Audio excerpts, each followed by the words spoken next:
You've been fighting for 10,000 years. Every battle blurs into the next.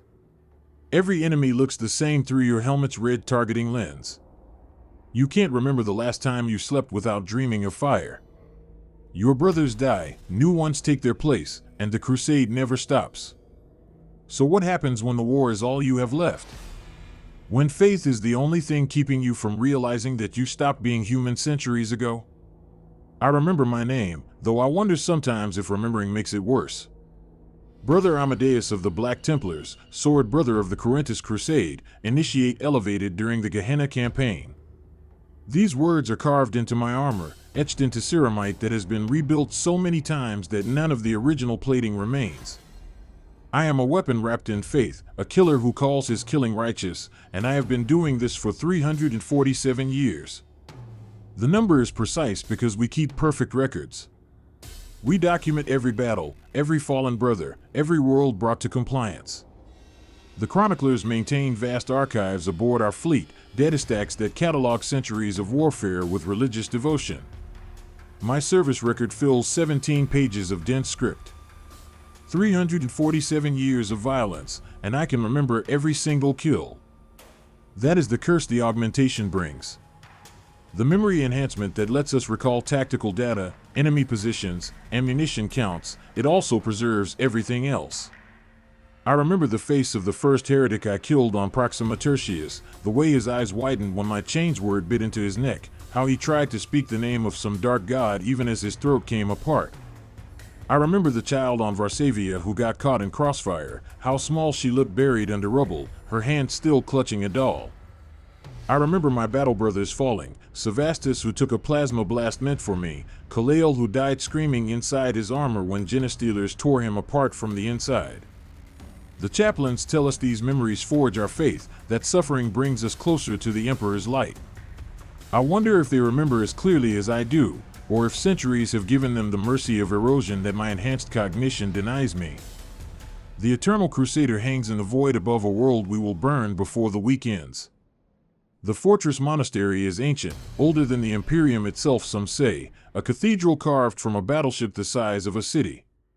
20,000 of us live aboard this vessel, 20,000 warriors who have sworn to never stop fighting, never build a homeworld, never know peace. The ship itself feels alive sometimes, groaning with age and violence, its corridors lined with the bones of saints and the banners of 10,000 victories. I walk these halls between deployments and see my future in the architecture. Endless war stretching forward until I fall, and then my bones will join the others, another relic for future brothers to venerate as they march toward their own deaths. My quarters are a cell 3 meters square. A cot, a weapon rack, a shrine to the Emperor. Nothing else. Possessions beyond what serves the crusade are vanity, and vanity is weakness. I own my armor, my weapons, my faith. These are sufficient. Other chapters maintain libraries, training halls, spaces for brotherhood and reflection. We maintain arsenals and chapels because those are what warriors need. Sometimes I wonder what it would be like to sit in a library, to read something that is not a tactical manual or scripture, to think about something other than the next battle.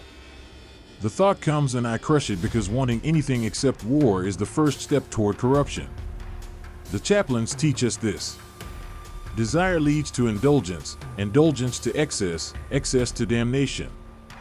Better to want nothing but service, to need nothing but faith. The augmentation began when I was 14 years old, a child pulled from the gangs of Necromunda and told I would become an angel of death. The first surgery replaced my bones with ceramite reinforced structures that could withstand impacts that would liquefy normal humans. They did it without anesthetic because pain teaches endurance. I screamed for 6 hours while chirurgeons broke every bone in my body and rebuilt me stronger. The second surgery implanted additional organs, a second heart to pump blood when the first fails, a third lung to filter toxins, glands that let me spit acid and eat brains to absorb memories. 19 new organs total, each one installed through procedures that killed more aspirants than they saved. I survived because I was too stubborn to die, because giving up would mean the pain had been pointless. The neurological augmentation came last, the black carapace that lets armor interface directly with my nervous system, the memory enhancement that ensures no tactical detail is ever forgotten, the pain suppressors that let me fight with limbs hanging by threads. This final surgery took 3 months. They suspended me in fluid while machines rewrote my brain, upgrading cognition, suppressing fear, amplifying aggression. When I woke, I could recite every scripture I had ever read, recall every training drill with perfect clarity, and I no longer recognized my face in the mirror. The boy from Necromunda was gone, and Brother Amadeus had taken his place. Sometimes in the dead of night, when even warships grow quiet, I wonder what that boy would think of what he became. Would he be proud? Horrified? Would he understand that the choice was never really a choice at all? The armor is a prison and a sanctuary both. 200 kilograms of ceramite plating and servomotors that increase my strength tenfold while sealing me away from the world. When I am fully encased, I see through red-tinted lenses that highlight enemies and mark targets with holy symbols. I hear through audio receptors that filter out distraction and amplify threat sounds. I breathe recycled air that tastes of sacred oils and purity seals. The armor's machine spirit links with my black carapace, and for a moment during the connection I cannot tell where my flesh ends and the ceramite begins. We become one thing, warrior and warplate, indivisible. The first time they sealed me inside, I panicked. Claustrophobia hit like a physical blow, my heart beats thundering in the confined space, and I clawed at the release mechanisms while screaming to be let out. The training sergeants let me exhaust myself, let me scream until my throat was raw, and then they simply left me sealed inside for 3 days. No food, no water, just darkness and the sound of my own breathing. When they finally released me, I no longer feared the armor. I had learned that fear is a luxury warriors cannot afford, that panic means death for yourself and your brothers. Now I am more comfortable inside the armor than outside it. My true body is this ceramite shell. The flesh beneath is merely the pilot. Brother Christoph stands to my right in the deployment bay, checking his weapons with the ritualized precision that comes from centuries of repetition. He is 416 years old, one of the oldest warriors in our squad, and he has been dying slowly for the last decade. A tyrannid bioweapon compromised his preomner during the Octarius campaign, and the poison has been spreading ever since despite the best efforts of our apothecaries. He refuses to request retirement, refuses to step back from the front lines, because Black Templars do not retire. We fight until we fall, and Christoph intends to fall with a weapon in his hands rather than waste away in a Medicae Bay. I asked him once, during a long voyage between war zones, if he was afraid of dying. He looked at me with eyes that had seen things I could not imagine and said that death is a mercy, that the Emperor grants it to those who have served faithfully. What he feared was living too long, becoming like the ancient sealed and dreadnought sarcophagi, trapped forever in walking tombs, unable to truly die or live. I think about that conversation often now. Wonder if 300 years is already too long, if I am approaching the threshold where service becomes torment. The Crusade stretches ahead infinitely, and I am beginning to understand Christopher's fear. Not of death, but of an immortality that denies the peace death should bring. The drop pods are coffins with thrusters, metal boxes that plummet through atmospheric re-entry at speeds that would kill normal humans from acceleration alone. We strap ourselves inside, 30 warriors per pod, and then we are fired from the Eternal Crusader like bullets from a gun. The descent takes 4 minutes of screaming metal and bone-crushing acceleration, the whole glowing cherry red as friction tears at the ceramite, the whole pod shaking so violently that even power armor cannot fully compensate. I have made 3,412 combat drops, and every single one feels like dying. The impact when we hit ground is equivalent to a small artillery strike. The pod sides blow outward in shaped charges, and we emerge into whatever hell waits below.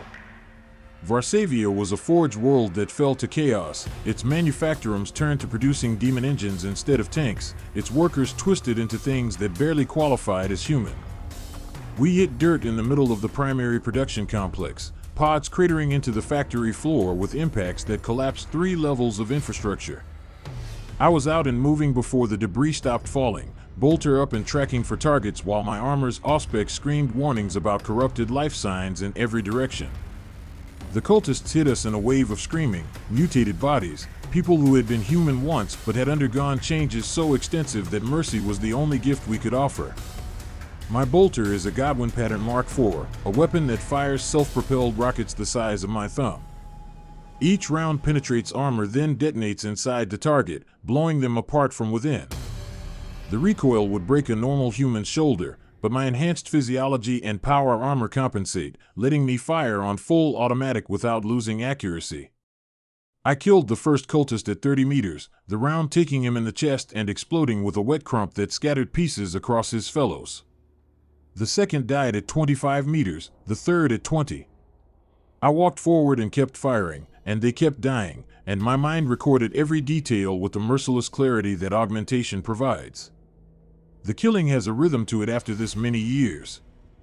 Acquire target, fire, confirm kill, acquire next target.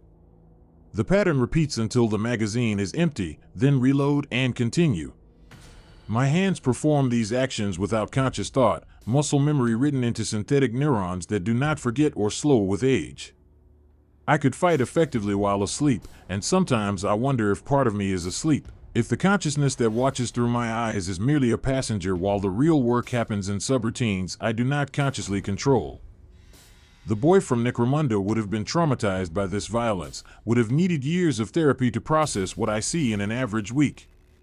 Brother Amadeus processes it all without pause because processing is all that remains. The feelings that would normally accompany slaughter have been filed away in neural compartments I can access but no longer experience directly. Brother Khalil died on Varsavia, pulled down by cultists who swarmed him from every angle. His armor held for 30 seconds of concentrated assault, then they found a weak point in his knee joint and tore him apart. I heard him screaming over the vox, heard the wet sounds as they reached his flesh, heard the screaming stop abruptly when they found something vital. We recovered his gene seed, that is what matters. His genetic legacy will be implanted in new aspirants, and part of Khalil will continue in them. This is the immortality we are promised, not personal continuation but genetic perpetuation. Our individual lives matter less than the seed we carry, the Emperor's own gift compressed into organs that survive even when we do not. The chaplains conducted the death rites aboard the Eternal Crusader, and we sang hymns while Apothecary Moros extracted Khalil's progenoid glands with a device that looks like a drill. The ceremony is beautiful in its brutality, the acknowledgement that our bodies are merely shells for something more important. I stood in the chapel and sang and tried to feel the sorrow that should accompany losing a brother I had fought beside for 70 years. The feeling would not come. Instead, there was just emptiness, a blank space where grief should exist, and I wondered if this meant I was already lost, if something essential had been burned out by centuries of exactly this scene repeated endlessly. The Crusade is eternal. That is the first thing neophytes learn, the core truth around which our entire existence revolves. Other chapters defend sectors, build monuments, maintain traditions. We crusade. We move from war zone to war zone, fighting whatever enemies the Emperor provides, and we never stop. No homeworld to anchor us, no civilian population to protect, no responsibilities beyond war. It is a kind of freedom, I suppose, though freedom defined by absolute constraint is philosophically questionable. We are free to fight anyone, anywhere, as long as we never stop fighting. Marshal Helbrecht commands the largest crusade, 1,500 warriors and a fleet to transport them, but dozens of smaller crusades operate independently across the galaxy. The Cruentus Crusade numbers 230 warriors currently, down from 300 before Varsavia. We will rebuild through recruitment, taking aspirants from worlds we conquer, training them in the methods that have kept us fighting for 10 millennia. The process is efficient, brutal, and yields warriors who know nothing except service. Sometimes I try to remember what I wanted before becoming a Black Templar, what ambitions the Necromunda ganger possessed before the recruiters found him. The memories are there, perfectly preserved by augmentation, but they feel like they belong to someone else entirely, a stranger whose life I can recall but not relate to. The ship transitions through the warp, and reality breaks. This is the price of faster-than-light travel, passage through a dimension where physical laws are suggestions and demons press against reality's fabric looking for ways through. The Geller field protects us, a bubble of real space maintained by ancient technology, but protection is not perfection. Things leak through sometimes, shadows that should not exist, sounds that carry meaning no human language can convey, the sense of being watched by entities whose attention is itself dangerous. I have seen demons. Not projections or illusions, but actual manifestations of chaos, entities that should not exist according to any sane cosmology but persist regardless. The first time was during a warp transit gone wrong, when something punched through the Geller field and materialized in the ship's lower decks. It looked like a human woman, beautiful in a way that made my skin crawl, and when it spoke my name I felt things I had not felt in decades, desires the augmentation was supposed to suppress. The chaplains killed it with blessed weapons and purged the deck with fire, but the memory remains, perfect and terrible, a reminder that the galaxy contains threats against which faith is barely sufficient defense. The chaplains maintain our spiritual purity through rituals I do not fully understand. They lead us in prayer before battle, inscribe our armor with purity seals, conduct ceremonies that involve pain and bloodletting. Brother Chaplain Mordred is ancient, possibly older than the Eternal Crusader itself, his face hidden behind a skull helm he has worn for so long that rumor says his actual face has fused with the ceramite. He speaks about faith with absolute certainty, no doubt, no questions, just bedrock conviction that the Emperor protects and our crusade is righteous. I envy that certainty. My faith is real, tested across 3 centuries of war, but it coexists with questions the chaplains would call heretical. Does the Emperor truly care about our endless crusade? Does he even notice our service, or are we too small and distant for his attention? If he does notice, is he pleased with what we have become? I asked Mordred once, during a moment of weakness after a particularly brutal campaign, if faith ever felt insufficient, if he ever questioned whether war without end serves any real purpose. He struck me. Not a reprimand, but a genuine blow that cracked my jaw despite superhuman durability. Then he said that questions are the gateway to damnation, that doubt is how chaos finds purchase in loyal hearts, that I should pray for forgiveness and never speak such thoughts again. I prayed, but I did not stop questioning. The augmentation preserves everything, including doubts, and questions once asked do not go unanswered just because speaking them is forbidden. The new initiates arrive from the recruitment world with eyes full of wonder and terror. They are children, barely 13, taken from whatever lives they had before and thrust into transformation. I remember being that young, remember thinking the Black Templars were glorious angels descending from heaven to save my hive from orc invaders. The reality is less glorious. We are killers, sophisticated and faithful killers, but killers nonetheless, and the boys who join us will learn this lesson through pain. The training is designed to break them, to strip away civilian weakness and rebuild them as warriors. They fight each other in cages until blood flows, memorize scripture until they can recite entire books without error, learn to disassemble and reassemble weapons blindfolded. The failure rate is 70%. Most aspirants die during augmentation or wash out during training, and we feel nothing about this because emotion is inefficient. The ones who survive emerge hardened, ready for the centuries of warfare ahead. I watch them sometimes and try to remember what hope felt like, try to recall believing the crusade was glorious rather than simply necessary. The memory exists, but the feeling does not, another casualty of time and augmentation. Brother Sergeant Aramis leads our squad, and he has been losing his mind slowly for the last 150 years. It started with small things, hesitations during combat, orders that made sense tactically but violated doctrine, moments where his eyes would lose focus as though he was seeing something the rest of us could not perceive. The chaplains have examined him repeatedly, found nothing, declared him pure. But I served under him for 2 centuries, and I know something is breaking. He talks to himself sometimes, conversations with brothers who died decades ago, and once I found him in the chapel arguing passionately with empty air about tactics for a battle that never happened. The degradation terrifies me more than any enemy because it represents my future. If Aramis, faithful unto death, combat proven across 4 centuries, if he can fracture, then none of us are safe. The augmentation preserves memory and enhances cognition, but it does not protect against the accumulated weight of centuries. Experience piles up, trauma compounds, and eventually something gives.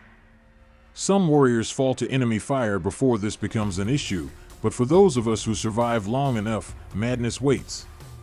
Not corruption, not chaos, just the simple psychological collapse of consciousness never designed to carry so much. The chapter's culture forbids acknowledging this. We do not speak about battle fatigue or trauma or psychological limits.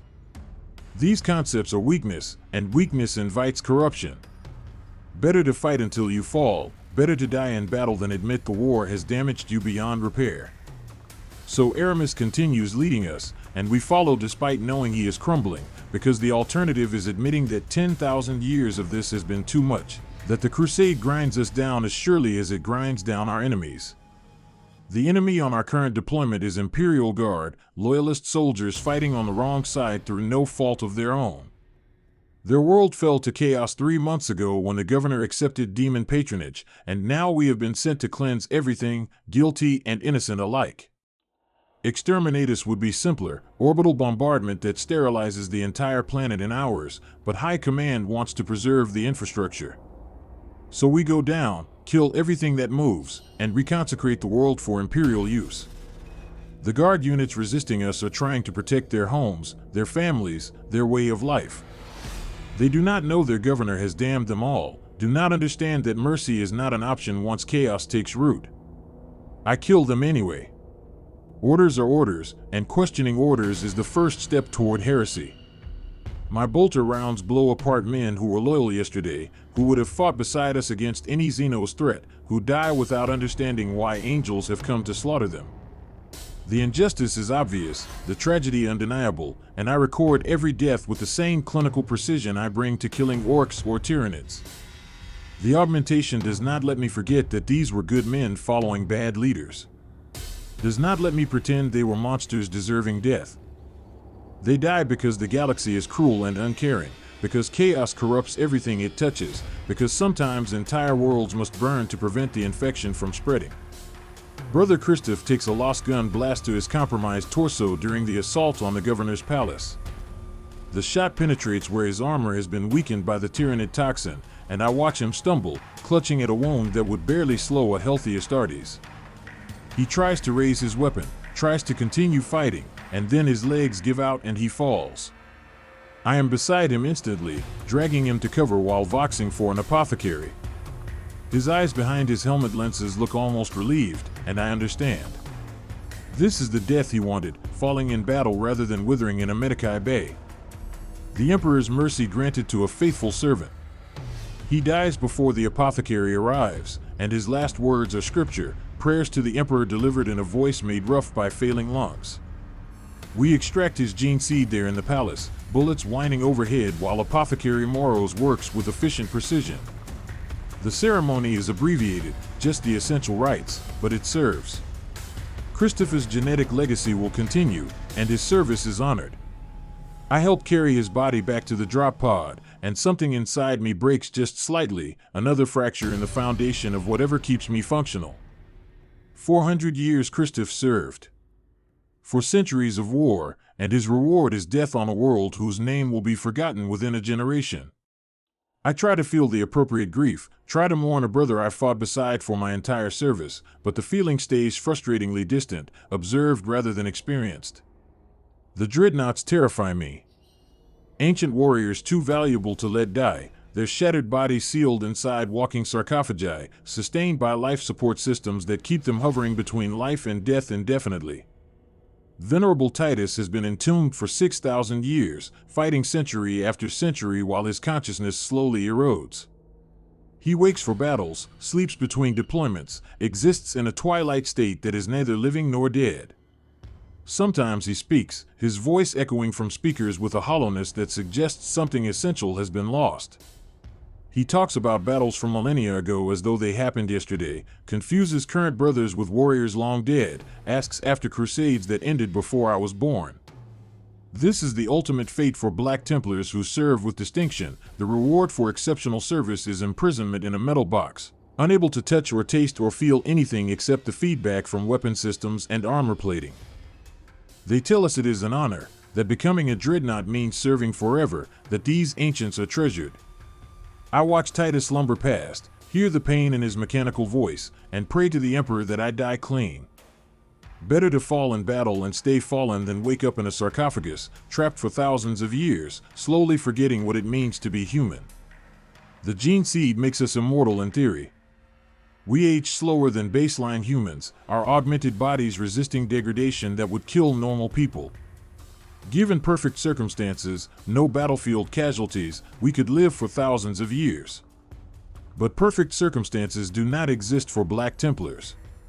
We seek out the worst war zones, deploy against the most dangerous enemies, fight at the bleeding edge where survival is never guaranteed. Our life expectancy is 200 years. Those who make it past 3 centuries like myself are rare. Those who reach 400 like Christoph are exceptional. Those who survive past 500 are almost unheard of, and those few are usually more machine than man, their bodies rebuilt so many times that only the gene seed and a fragment of brain remain original. I am 347. I have outlived 90% of my cohort, watched brothers fall while I continued, survived by some combination of skill and luck that feels less like blessing and more like curse. Each year that passes brings me closer to whatever threshold transforms service into madness. Each campaign adds weight to a consciousness already groaning under accumulated trauma. I want to fall honorably, want death to find me while I am still recognizably myself, before whatever is breaking in Aramis breaks in me too. But wanting death is as forbidden as questioning orders, so I continue fighting and pray that the Emperor grants me mercy before I lose whatever remains of Amadeus underneath the layers of augmentation and conditioning. The Thunder's Word is our strike cruiser, smaller than the Eternal Crusader but still massive by any reasonable standard. 2 kilometers of armored hull, void shields that can withstand battleship weapons, enough firepower to level continents. We number 230 warriors aboard this vessel, along with 3,000 chapter serfs who maintain the ship and support operations. The serfs are baseline humans, people who serve the chapter without undergoing augmentation, handling logistics and maintenance while we focus on war. They look at us with awe and fear, regarding us as something more than human but less than the Emperor himself. I walk past them in the corridors, see how they press themselves against walls to give me room, notice how they avert their eyes rather than meet my gaze directly. We are monsters to them, holy monsters, but monsters nonetheless. 7 feet tall in armor, massively muscled, carrying weapons that could kill them by accident. They serve faithfully, dedicating lives to supporting our crusade, and we barely acknowledge their existence. The relationship is not meant to be personal. They are support infrastructure, we are weapons. Mixing the two would be inefficient. But sometimes I wonder what they think, whether they understand what we have sacrificed to become what we are, whether they would make the same choice if offered.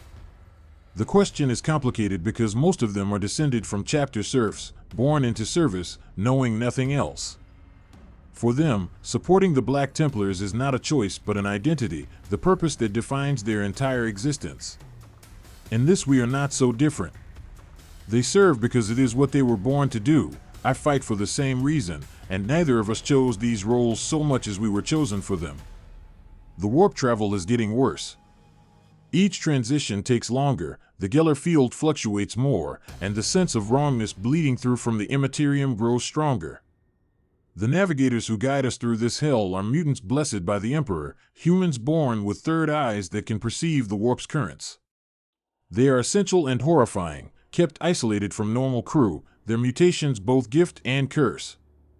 Our navigator is named Vestra, and she has been guiding Crusade fleets for 3 centuries. I have spoken with her exactly once, during an emergency when warp translation went catastrophically wrong and we needed her guidance to reach safe harbor. She looked at me with her 3 eyes, the third one in her forehead seeing things I cannot perceive, and said that the warp is getting hungrier, that something is changing in the Imperium that makes passage increasingly dangerous.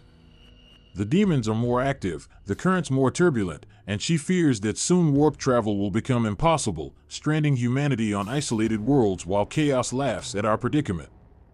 I asked what we could do about this, how we could fight an enemy that exists in a dimension we barely understand.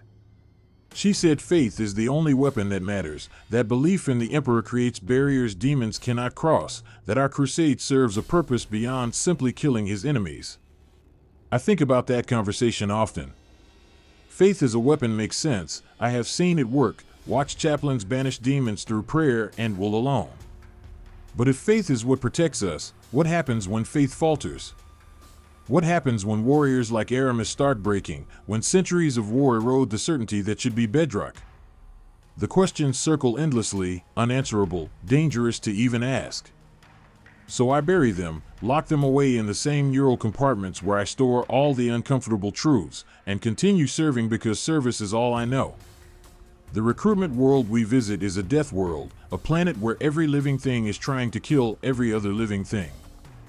The humans who survive here are tough in ways civilized people cannot comprehend. Children learn to fight before they learn to read, and dying young is so common that reaching 20 is considered an achievement.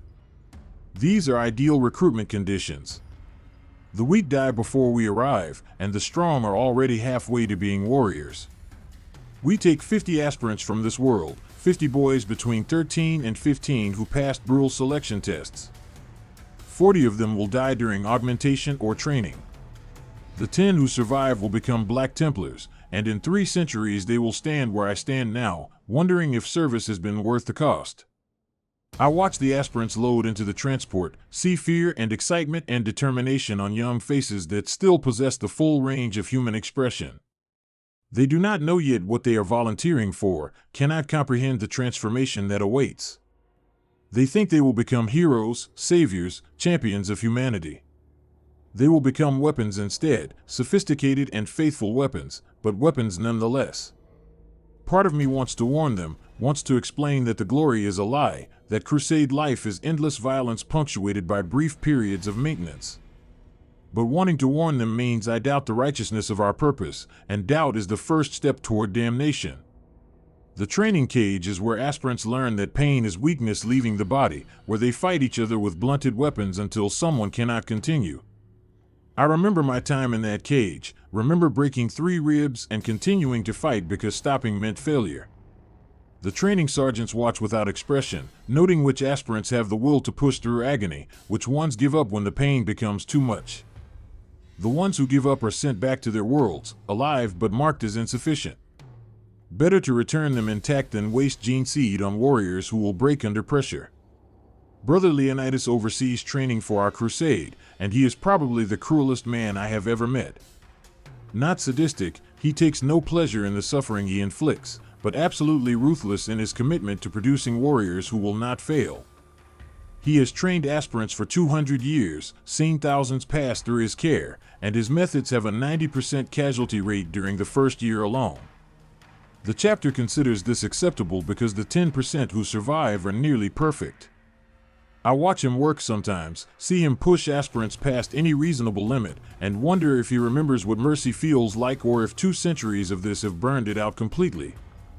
The Emperor is distant, an idea more than a being, a concept we serve without ever truly knowing if he notices our service. The ecclesiarchy preaches that he sits on the golden throne watching over humanity, that every prayer reaches his ears, that faith in him is rewarded. I have prayed for 300 years, spoken his name before every battle, begged for his protection over dying brothers. I have never once felt his presence, never experienced anything that could not be explained as coincidence or wishful thinking. This should bother me more than it does. Faith without evidence is the definition of devotion, and I am devoted beyond question. But there are moments, usually in the dead of night when sleep will not come, when I wonder if we are alone, if the Emperor died 10,000 years ago and we are simply too faithful to admit it. The thought is heresy, would get me executed if spoken aloud, but the augmentation preserves it with the same fidelity it preserves everything else. I cannot forget my doubts even when I want to, cannot suppress the questions that surface despite my best efforts. The chaplains would say I am being tested, that doubt is a trial to overcome, that emerging with stronger faith is the point. Maybe they are right. Maybe this is what faith looks like after 3 centuries, not blind certainty but deliberate choice to believe despite uncertainty. I do not know. I continue serving, continue crusading, continue killing in his name, and if he exists, I hope he judges the service rather than the doubts that accompany it. The assault on the demon-forged stronghold takes 3 days of continuous combat. 3 days where we do not sleep or rest, where the only breaks come when reloading or when enemy resistance temporarily collapses.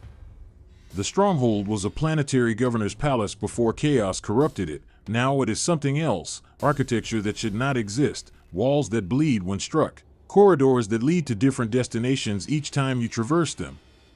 The demons defend it with fanatical intensity, lesser entities that die easily but keep coming, greater demons that require concentrated fire from entire squads to bring down.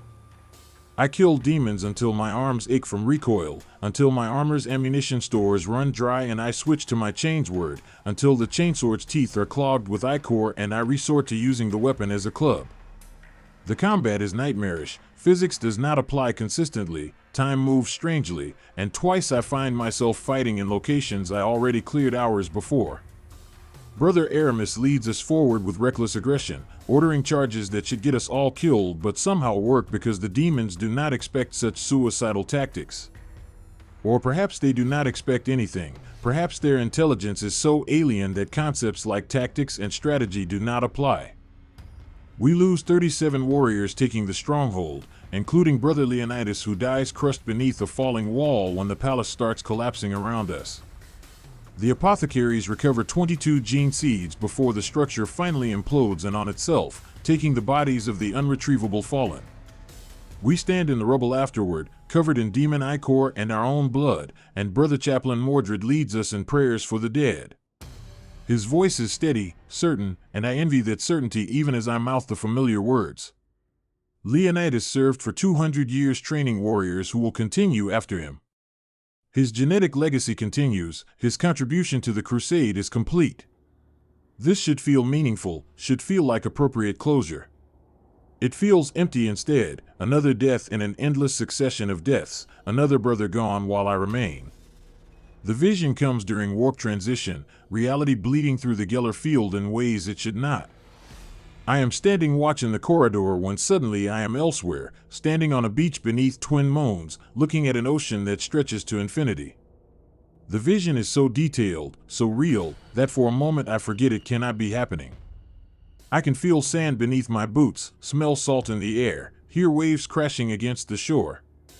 And standing beside me is a woman whose face I almost recognize, someone important, someone I loved before augmentation burned away the capacity for that emotion. She says my name, not Amadeus, but the name I carried before recruitment, a name I have not heard in 300 years.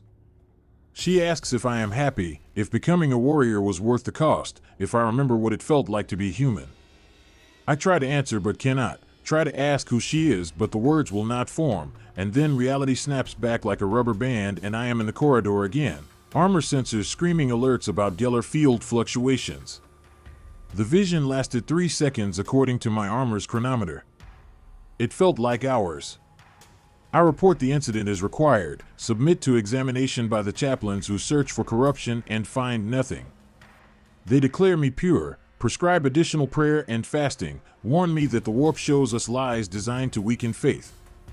I agree, accept their judgment, and do not mention that the vision felt more real than anything I have experienced in decades.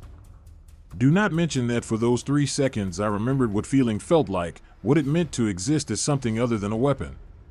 The memory joins all the others in perfect crystalline storage, another data point in the archive of my service, preserved forever by augmentation that will not let me forget even when forgetting would be mercy. The crusade continues. We leave the cleansed world behind, move on to the next war zone, the next enemy, the next deployment. The pattern holds, eternal and unchanging, war without end stretching forward until I fall. I am 347 years old, I am Brother Amadeus of the Black Templars, and I will fight until faith or death claims me. The augmentation preserves every memory, every death, every moment of doubt and despair. I cannot forget and I cannot stop, and perhaps this is what we were always meant to be. Not heroes or saviors, not champions or saints. Just weapons. Sophisticated weapons wrapped in faith and ceramite, pointed at the Emperor's enemies and fired until we break. And we all break eventually. That is the secret the chaplains do not speak, the truth hidden behind the rhetoric of eternal crusade. We break, our minds fracture under the weight of centuries, and when we finally fall it is almost a relief. I see it in Aramis, beginning to see it in myself, and I know my time is finite despite the immortality that Gene Seed promises. The crusade is eternal, but I am not, and somewhere in the remaining years or decades or centuries, the warrior called Amadeus will cease to exist. What comes after, whether oblivion or the half-life of a dreadnought or some form of continuation I cannot predict, is beyond my knowing. So I fight. In faith and fury, in his name and for humanity's future, I fight because fighting is what I was made for and stopping is not an option. The galaxy is cruel and vast and uncaring, filled with horrors beyond counting, and we are the Emperor's answer to that darkness. Imperfect answers, breaking and flawed and human despite everything done to make us otherwise, but answers nonetheless. I am Brother Amadeus of the Black Templars, and I will crusade until the crusade no longer needs me. This is my purpose, my curse, my faith. The last crusade has no end. Only warriors who fall and warriors who continue. I continue for now, and that will have to be enough.